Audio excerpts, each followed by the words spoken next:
生命灵数5号人请注意，你太热情了，请收敛。5号人一定会纳闷，哪有啊，平常就是这样啊，只是聊聊天而已。如果这样就叫热情，那你一定是传说中的 I 人吼。哇，超难得的，你是我第一次遇到的 I 人耶。我问你哦， I 人和内向是一样的吗？我有很多内向的朋友，后来都喜欢和我聊天，那我们一定也能变成好朋友的啦。天哪，5号人的聊天超能力简直是无敌，就算你没回答，也能一步一步的和你混熟。不管你是热情的5号人，或是被5号人带飞的人，今天的节目就是来帮你的，一定要看完哦。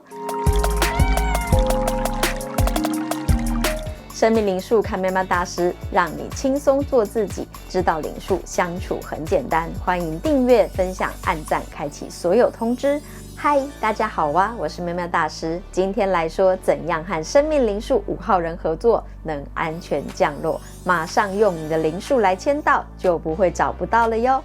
先来认识生命灵数5的优点是什么吧。数字5最简单的说法就是吃喝玩乐，有吃有喝还要玩乐，当然是人多才热闹啊，也是代表外向者的数字。社交等于能量来源，有5的人常常是发起各种邀约的人，有2个5以上的人更是行程满档的热门人物。至于5号人，你是直接拿好拿满人际互动能力，换句话说，你已经是最高级别的了。面对邀约，你通常是来者不拒，要吃饭、喝茶、吃宵夜、唱歌，通通都好，甚至会询问还有谁会参加，有没有新朋友，对不同职业、不同领域的人充满好奇心，和谁都能聊上2句，不会给人压力，也不会过度探听隐私，刚刚好的让人舒服。因此5号人和数字5很多的人，人脉通常很惊人，而且朋友分布在各种领域里，甚至是黑白2道都有朋友，超级厉害的。先来说大家和5号人合作时能得到的好处。跟这类人脉王合作最爽的一点就是，你真的会觉得自己像是在玩游戏开了外挂。首先5号人就像是团队里的万能通行证。大家都知道，在职场上很多时候不是事情难做，而是人难搞。跨部门沟通忙了大半天没进度，但对5号人来说，你搞不定的人，拿不到的资源，他可能发个简讯、打通电话，对方主管就笑着说，既然是你开口，没问题啦。前面卡关像假的一样，把死路变绿灯的能力就是这么夸张。再来，5号人简直就是移动式的情报中心，因为朋友多，他们的讯息网络超级发达，大家还在埋头苦干，他就带回最前线的行啊来消息，比如市场现在在吹什么风，竞争对手私下有什么动作，甚至是一些还没公开的商业机会。这种资讯流通性让团队不会像在实验室闭门造车，而随时能依据外面风向调整航道。最后最难得的是5号人的空气净化能力。团队共事久了，难免会有摩擦或士气低落的时候，5号人的高情商就派上用场了，很会看脸色，很知道什么时候该讲什么话，在气氛最尴尬时神来一笔，当大家的润滑剂。有5号人在，再紧绷的会议或紧张的议题都能变轻松，心情好，事情自然就做得顺，让合作过程变愉快的超能力，5号人真的不简单。能够和人际核心的5号人合作，虽然风光，但说实话，背后有些苦水，真的只有队友才懂哦。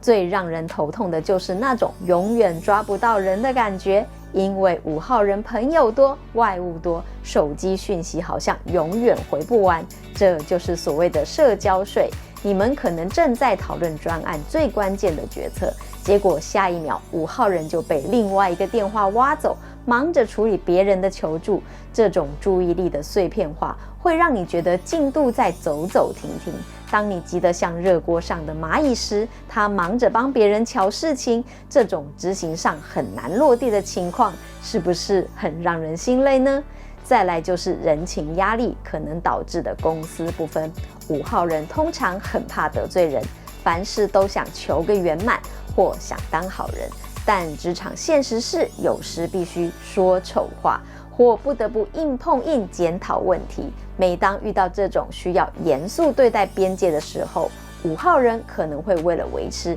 人际的和谐而缩回去，甚至为了还朋友的人情，默默牺牲掉自己的团队的资源或利益哦。这种以和为贵的性格，有时在关键时刻反而会成为团队的绊脚石。遇过的人就懂。最后最怕的就是雷声大雨点小。5号人是天生的开发高手，能帮你开一堆漂亮的门，拉来惊人的资源。但问题就在于，他们通常不擅长收尾。当专案进入需要抠细节、对时程、做枯燥执行工作的时候，5号人的兴趣可能就转移到下一个社交目标去了。如果团队没有一个超强的细节控帮忙殿后，你会发现这场合作最后只剩下华丽的开场白，大家飞在天上，却始终看不到能落地的执行方法，便典型的执行力空洞，更不用说结案了。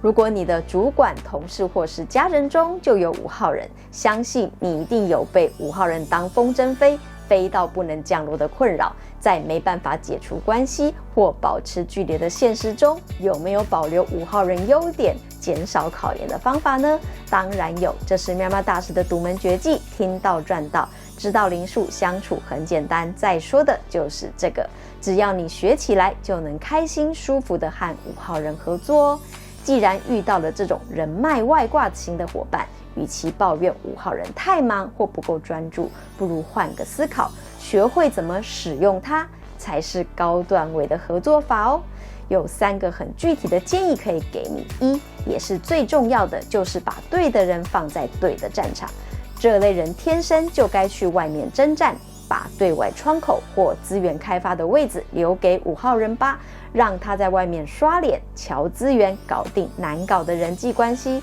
但记住，家里的守门员必须另找他人。那些需要抠细节、对时间表、盯产出品质的苦差事，请务必交给性格更细腻、坐得住的细节控。内外分工只要明确了，团队战斗力会瞬间提升。2，对付5号人的社交海，你得画出明确的红线，模糊的沟通没有用，因为他们的行程表永远是满的，所以你得设定非常硬的硬性截止点，不要只说这礼拜给我，要说周3下午2点前要看到初稿，时间要抓得很准，产出标准更要白纸黑字写清楚。只有在规则变得非常具体时，他才不会在各种邀约中不小心把你们的专案排挤掉哦。3，要定期帮他大脑重开机，因为朋友多，每天接收的讯息量爆炸，很容易就搞混了优先顺序。你得定期找5号人坐下来对齐一下专案的权重，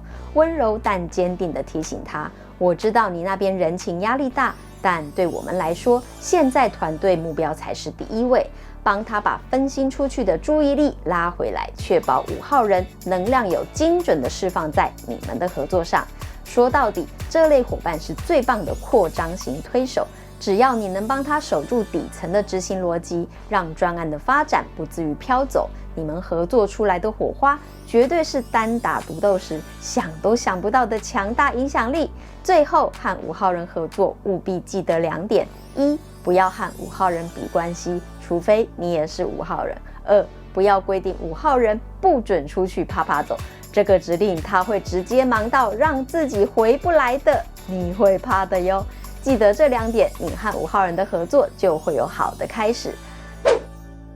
前面说了这么多，感觉好像都是5号人的问题，当然不是，这是喵喵大师的独门绝技，听到赚到。身为一个朋友满天下的社交达人，5号人的人脉确实是一种超能力。如果想让这能力从个人光环提升成团队战力，就要先减少伙伴的压力。有几个关键的自我修炼一定要做。首先，你要学会有界限的热心。什么意思呢？社交达人最常犯的失误就是答应得太快，因为不想让人失望，随口说没问题，我来处理。但你是有极限的，你为了还人情而把杂事带回团队，有时候是在透支队友的生命。所以升级的第一步是学会过滤资源，在答应别人之前，先冷静3秒，问自己这件事对专案有帮助吗？我有时间做吗？学会拒绝无效社交，你的队友才不会帮你收烂摊子哦。再来，5号人要从情报中心进化成精准情报的翻译机，因为你掌握的讯息很多，如果只是原封不动的丢给队友，那叫资讯噪音。真正的升级是你在外面跑完一圈后，先坐下来，把那些乱七八糟的消息预先整理过一轮，只告诉队友最关键、最有用的部分，那才是关键。同时还要把5号人你最擅长的 EQ 用在向上管理和对外挡箭上。当外面的人想硬塞需求进来时，由你去当那个优雅但坚定的挡箭牌，这绝对会让你的队友感激涕零的。最后也是最难的，就是数位排毒与专注练习。5号人的合作伙伴最怕你人在心不在的感觉。当你在开重要会议或讨论细节时，能不能试着把手机翻过去，或是直接开启飞行模式呢？给伙伴高品质的专注，比认识1000个贵人重要。当5号人能做到需要我对外时，我能搞定全世界；需要我对内时，我能100%在场。只要你做到了，5号人就不再只是好人缘的人，而是让人打从心底敬佩，甚至想依赖的神队友哦。你的存在就是团队里最珍贵的宝物哦，向往吗？欢迎留言表达你对人脉的看法哟。想知道5号人让自己人脉爆发的灵魂动机吗？欢迎加入会员，每个月只要1杯咖啡的钱，就能看到开启会员以来全部的讯息哟。生命灵数卡妹妹大师，你会越来越好命的哟。